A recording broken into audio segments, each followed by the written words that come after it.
All right, hey everyone, this is George Ortega. Welcome to the Free Will Science and Religion podcast. I'm here with Trick Slattery, David Joseph, and Jamie Soden. And today we're going to be talking. Here's the thing, like, it's one thing to understand that we don't have a free will, other people don't have a free will, but that's not all of it. In other words, like, there's immorality in the world. People do things that are wrong. And a lot of times when people do things that are wrong, it bothers us. It offends our sense of morality.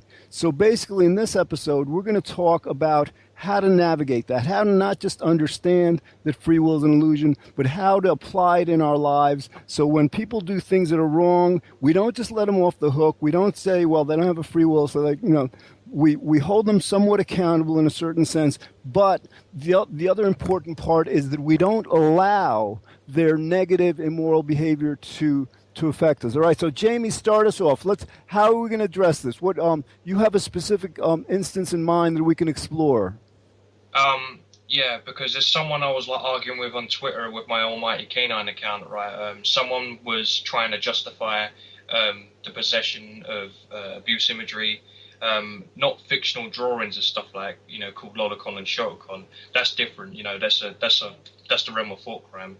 This guy's trying to justify the explicit possession of sexual images from underage kids, and I'm trying to explain to this guy why it's wrong and why it should remain illegal, why these people who are doing this kind of thing, if they're collecting it, they should be put into rehabilitation clinics because they're clearly a danger to society. So, All right, and so the other part of that, Jamie, is that, like, it bothers you that this guy doesn't get it. It bothers you that this, that he, you're trying to explain this to them, and he's defending this immorality.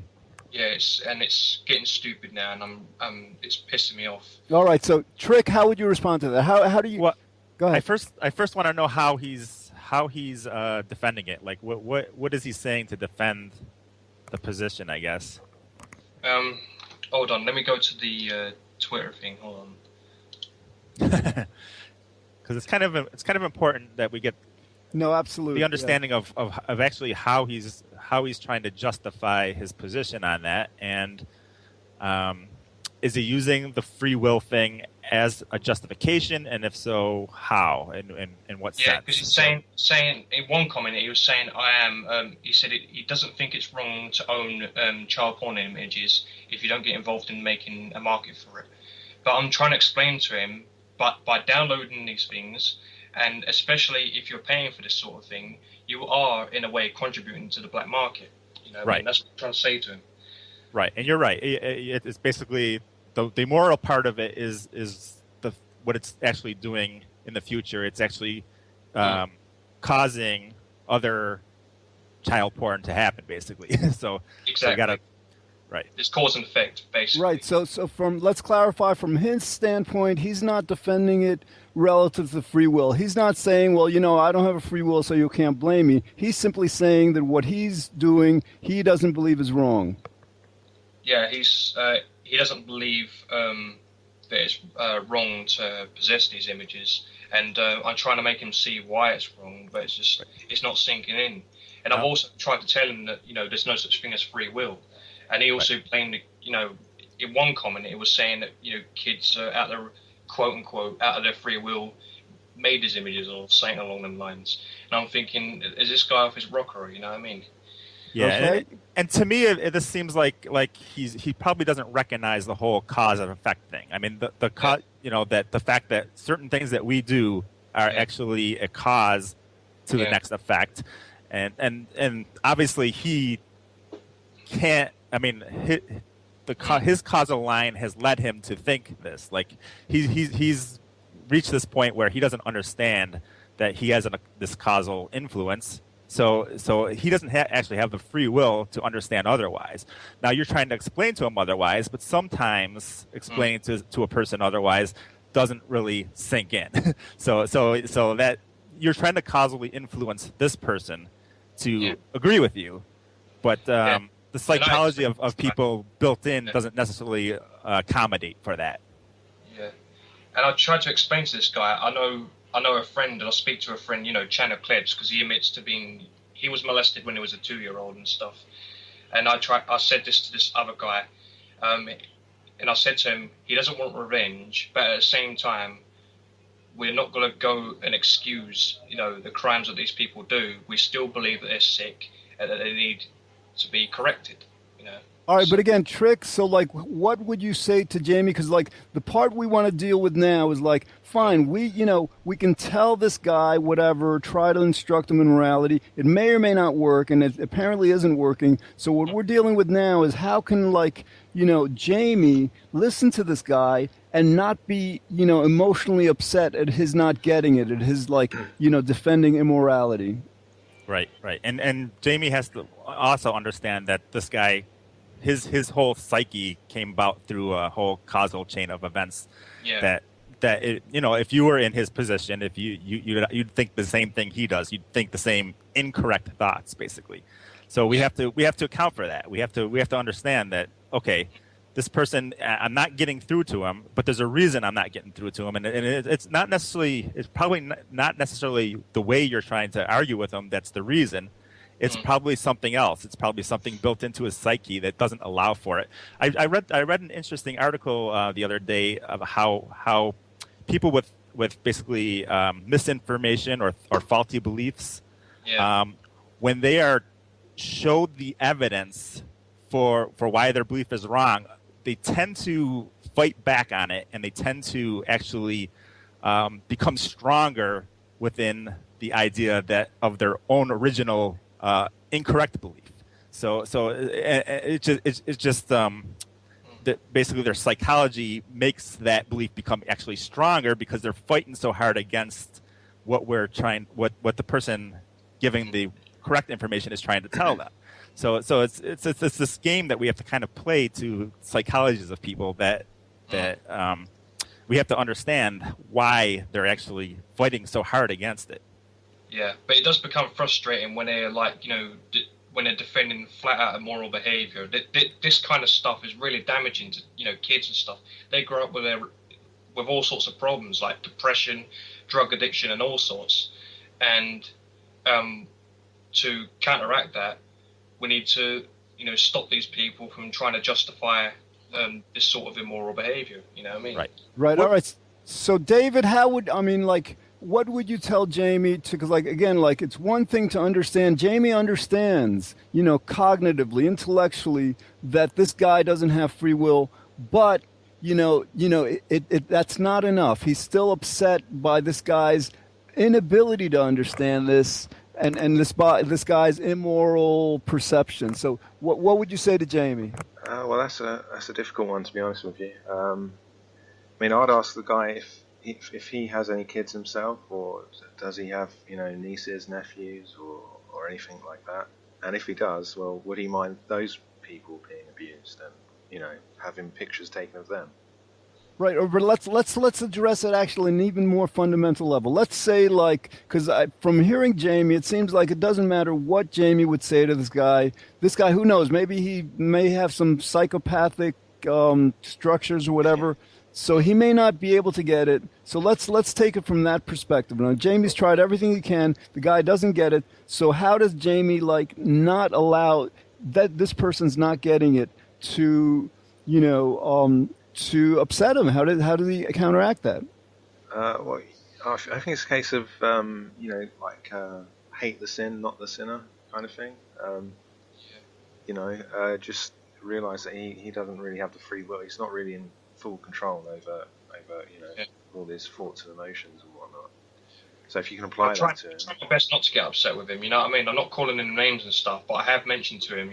I'm trying my hardest not to lose my temper with him because the stuff that he's saying is just flat out wrong and immoral. I got it. All right, so Jamie, let's say we're in a trial. Okay, he's on trial, and you are his lawyer. Okay, you're actually coming to his defense. So we're up here on the jury, whatever, Trick, David, and I, and you're basically defending him to us. So how would you defend him so that you're actually seeing his perspective, and you're going to kind of convince us that we shouldn't blame him at all, and we shouldn't even become upset at what he's doing? Well, that's a difficult one. But if I was a lawyer and I had some expertise in psychology, then I would respond to it this way. I would say to the judge, would you please consider ruling this guy Insane. not guilty of insanity, rule him out insane, because a lot of pedophiles do have mental disorders, you know what I mean? Well, they do have mental disorders, really, but I'll try to, get him,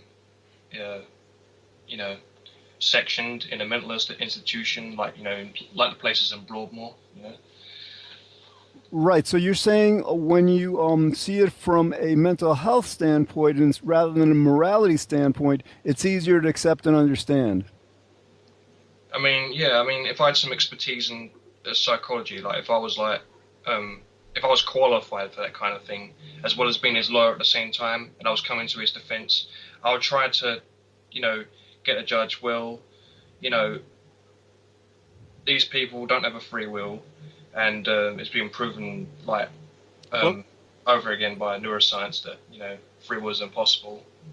Let me ask you this, Jamie. If you knew for a fact that this person that you're talking to online had a brain tumor that was causing all of his poor thoughts in this discussion that you're having with him, if you found that out like later on, like today or something, you found out that he had a brain tumor pressing on a part of his brain that was causing his ideology that you're getting so frustrated about, would you be as frustrated? No. Because if I knew that a brain tumor was causing this, then I'd think back to that case in 2002 where this serial sex offender had his brain tumor removed, and then he stopped offending. I do recognise that actually happened. That was documented and proven. Okay, so you wouldn't be getting as frustrated talking back and forth to this person if he had the brain tumor, right? You'd recognize that.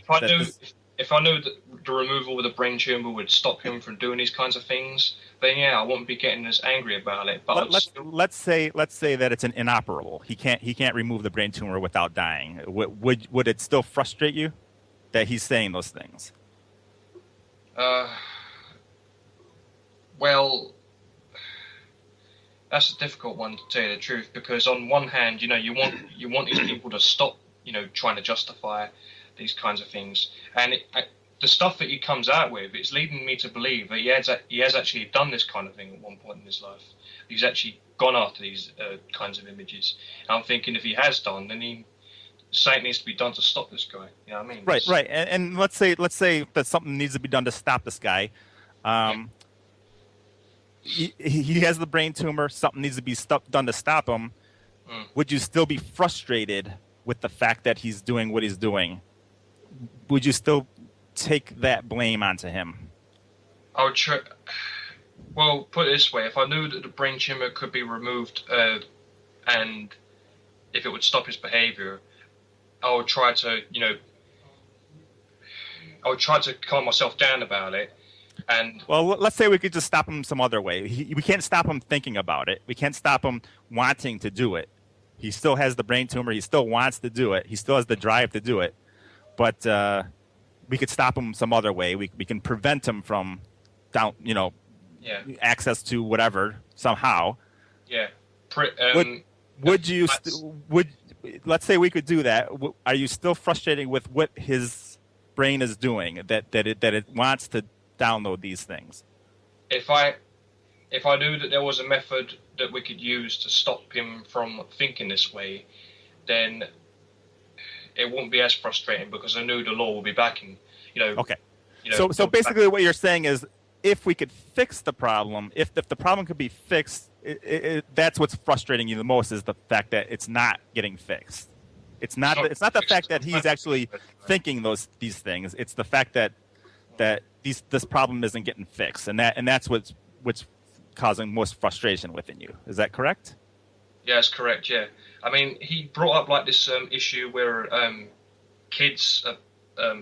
He said something along the lines of kids getting into trouble for this sort of thing. But I said to him, courts already make leeway for this kind of thing where kids are involved. If kids are doing this kind of thing, it's different. It's a different scenario, and if a 10-year-old unknowingly visited a child pornography website, the chances are the case will get thrown out, but there'll be discipline. There'll be, the courts will be telling the parents to keep these kids away from these sites and blah, blah, blah, All right, so Jamie, let me see if I can understand you correctly. I think you're saying that you're not so much angry at this person, but you're angry that this person is behaving immorally, has this immorality, and it's not being fixed. Like the causal nature of reality isn't fixing it.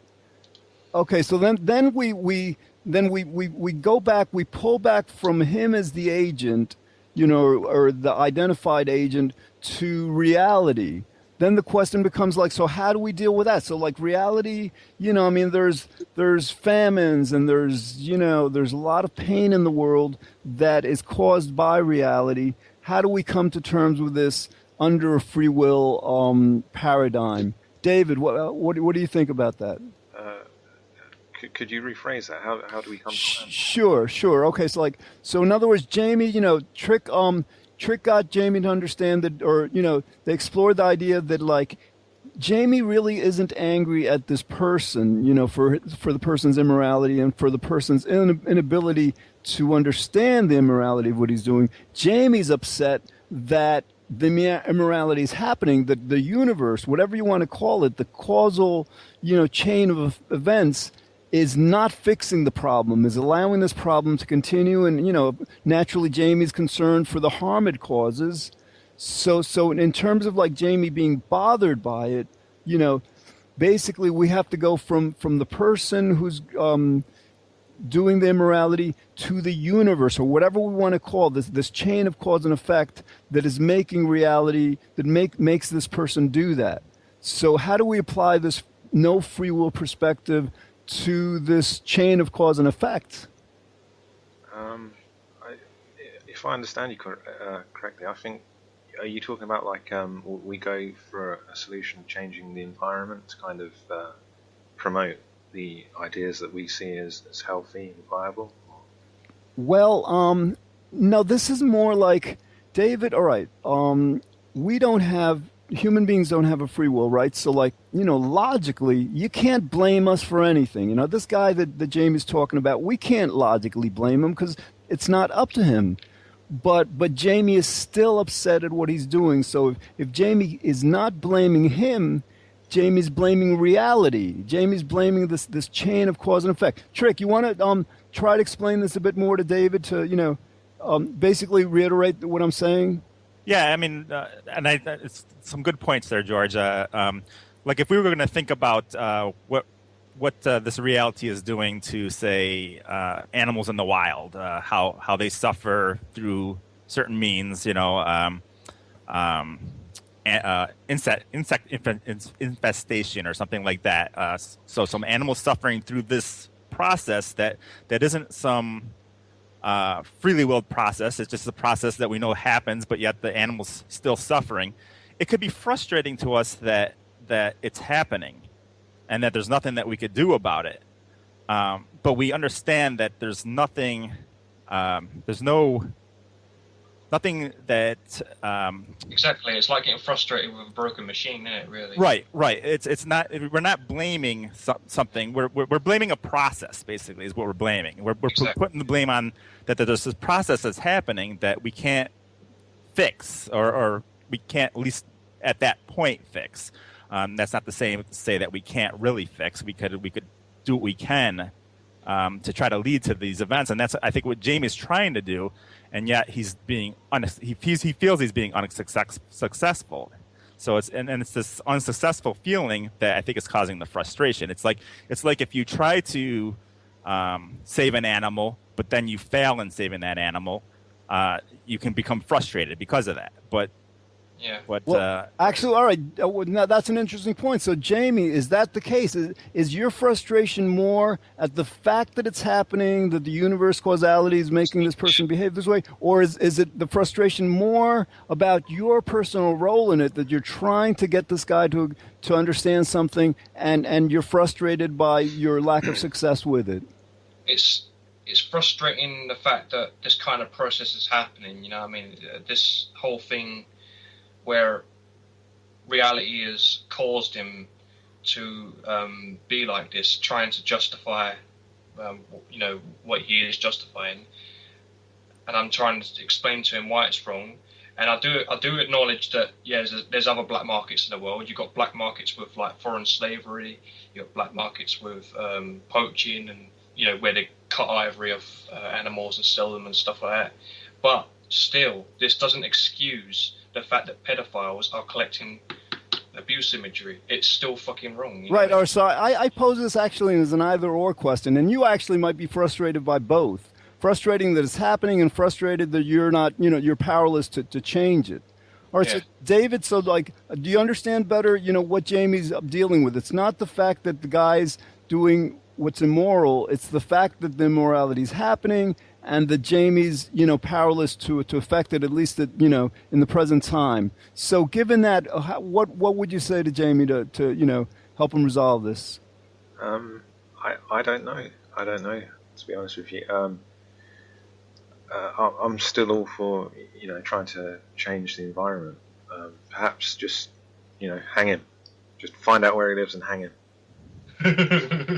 Okay, yeah, I think what we're dealing with now is like, all right, understanding that human beings don't have a free will, I think is a huge benefit to humanity. I think it's like vastly underestimated how powerful an effect this could have on improving the world. But as we're seeing right now, it's not the answer to everything. In other words, fine, Jamie's not necessarily angry at this guy, but he's angry at the universe, and this is like a natural reaction. Now, I think the question becomes, and Jamie might want to think about this, like we've been raised within a Judeo-Christian, Islamic, whatever, religious tradition that personifies reality. In other words, like basically we're taught, very early age that, if we human beings aren't doing something, it's God. God is to blame because God is omnipotent, and so whether we call God the universe or personify him. So I mean, Jamie, were you brought up like that? In other words, do you see reality as God, as this agent that punishes and rewards and stuff? Because it could be that, fine, you've absolved this guy for the immorality, but now you're blaming God for the immorality. I'm blaming the universe more because I don't believe the universe is conscious of anything. At one time, I was a bit of a believer in God, back in my early 20s, but then I just grew out of it, man, because I wasn't a devoted Christian as much as some people I spoke to were. All right, I realize. When the reason I mentioned this, for example, we all understand that nobody has a free will, but it's one thing to understand that, and it's another thing to understand it so clearly that when other people do something wrong, we can very automatically, instantly absolve them. So, I was wondering whether, you were raised, in a religion, whereas, you rejected this idea of God, right? So now you're stuck with the universe, and you're still blaming the universe, and we got to explore that. But it may be that there may be vestiges of this prior belief system that you're still being conditioned by. Yeah, well, I blame the universe for all the injustices in the world, really, because why does suffering exist? That's the question that you ask yourself a lot, right? Oh God, yeah. And I'm struggling with this. In other words, this is helping us all because I think we all have to deal with this. Trick, how do you address this? So basically the universe. Go ahead. Well, first we have to look at the whole idea of blaming the universe because I think that if we think deeply on that, we can't really do that either. It's the same reason we can't blame ourselves. It's because the universe doesn't really have control over its function. So if we think about can we really blame the universe? We can colloquially, we could just. It's kind of like blaming a hurricane for tearing the roof off your house. We can say, that hurricane tore the roof off my house, but we have to understand that all these processes led to the hurricane.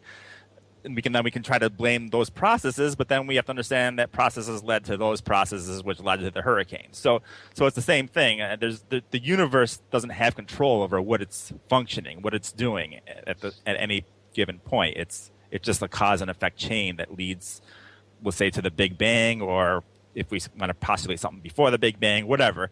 But either way, this universe has no free will. So the idea of blaming the universe is kind of problematic. I mean, we can do it just functionally, just because we can say that we aren't to blame. So we can just say, oh, we'll just blame the universe. But if we look at it, the whole notion of blameworthiness kind of fails. What's interesting is we can apply that same explanation, that same rationale, even to theistic conceptions of reality. Because in other words, like if we're defining the universe as God, we can say to ourselves, well, God existed, and then there was a time before that in which he existed, and a time before that. So in other words, like this causality also pertains to God, and we can never arrive at a time where God decided to commit an immoral act, because there always had to have been a reason before that, or a cause. So whether we view reality as a universe or theistically, causality in both cases, like basically makes it impossible for us to quote unquote blame, God or the universe as an agent. Right, and I want to make a distinction here, Jamie, because it's important. There's a distinction between anger and frustration. Frustration seems to be, you can kind of rationally have some kind of frustrations that these processes are happening, and there's nothing that that that they're happening. You can be frustrated over that, but being angry at it or angry at any part of it is it's that part, because we understand that there's no free will. That kind of is rationally ruled out. That the anger, you can still have anger, but it's not really rational anger. There's no rational reason to apply anger to it. You understand what I mean by that? Yeah, because we can't get around the fact that cause and effect rules. Right. There's nothing to be angry at. There's things to be frustrated about. You can be frustrated that you can't. I know, but when saying fix this person, way, man, you do become annoyed by it. I mean, it's just human nature, isn't it, David? Yeah. I don't know if I'd call it nature. I mean, I think humans will behave however they're influenced to behave, depending on their environment to a certain degree. So I'm not sure how much that would be nature versus nurture, but yeah, I can understand where your frustration comes from, definitely. Yeah. Like Trick said, though, I mean, I would ask why blame? Why do we have to blame anyone at all or anything at all? Just drop the blame and try to find solutions to what's making you frustrated. Right, and what Trick was saying is interesting, because basically, like, it may be that you're angry, right? And like, I've studied some psychology, and anger in psychology is defined as a reaction to a perceived injustice, quote unquote. So like, injustice implies, kind of like a free will or just like a moral agent being involved. So that in terms of, it's not our nature to become angry. I think we've been conditioned by our society, by our whole, reality construct to blame and to become angry. It was frustration is the right word, like Trick Slattery's been saying. We will become frustrated if something bad happens and it irritates us. All right, guys, we have about a minute left now. I think we've just, we've begun to explore this. I think there's much more to go on this. So how about if we do a second episode after this and just continue a part 2 of like how we basically, understand that nothing is up to us human beings, that nothing is actually up to the universe, or at least, that prospect transcends logic. And how do we use these kinds of like understandings to overcome frustration and anger? And perhaps another thing is like that the idea may be that like we may understand that free will is an illusion, for us and the universe and God and all, but we may not understand it well enough and deeply enough. So if that's the case, how do we deepen our understanding?